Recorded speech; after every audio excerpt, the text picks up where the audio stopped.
But perhaps no faith community was so cruelly targeted by ISIS as the Yazidis. Nadia Murad is with us today. 4 years ago, the butchers of ISIS entered her village and slaughtered more than 600 Yazidi men and boys, including 6 of Nadia's brothers and stepbrothers. Then they stole Nadia away and all the young women and subjugated them to the most degrading form of human slavery. Nadia was brutalized by ISIS fighters during her captivity. She was only able to escape because her captor left a door unlocked, and a neighboring family hid her until she could be smuggled to safety.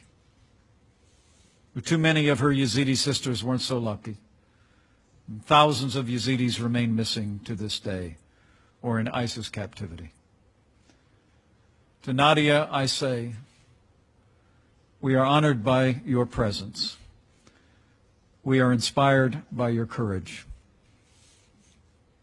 In the United States of America, I promise you, will always call ISIS brutality what it truly is. It is genocide, plain and simple.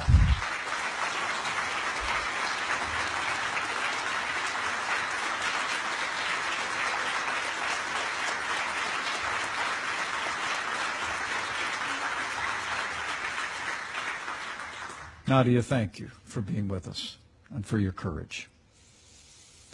The suffering of the Yazidi people and all the victims of ISIS has sickened the American people and mobilized this president and this administration to action. From the very first days of this administration, President Trump directed our military to take decisive action along with our coalition partners to confront ISIS.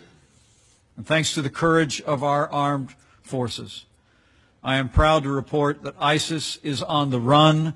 Their caliphate has fallen, and I promise you we will not rest or relent until ISIS is driven from the face of the earth.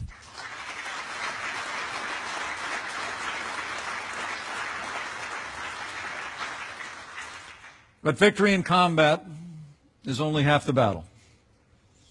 That's why our administration has already devoted more than $110 million to support persecuted religious communities to rebuild across the Middle East. The United States is also committed to ensure that religious freedom and religious pluralism prosper across the Middle East as well.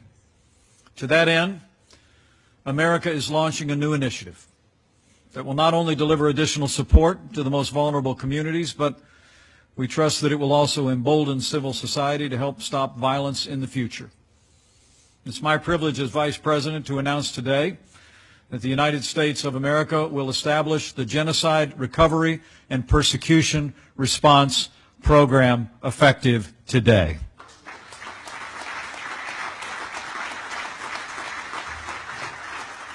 Under this new program, the State Department and the U.S. Agency for International Development will closely partner with local faith and community leaders to rapidly deliver aid to persecuted communities, beginning with Iraq.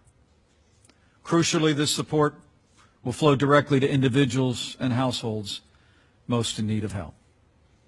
And this program will bring together funding not only from the United States government, but from the vast network of American philanthropists and believers who share our desire to support our brothers and sisters in faith as they rebuild after years of suffering and war. America will help the victims of ISIS reclaim their lands, rebuild their lives, and replant their roots in their ancient homelands, so that all religions can flourish once again across the Middle East and the ancient world.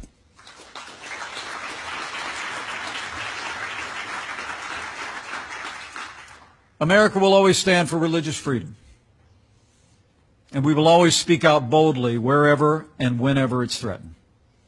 To that end as well, the United States is also launching a new initiative to leverage our resources together with other nations to support those who fight for religious freedom and suffer from religious persecution.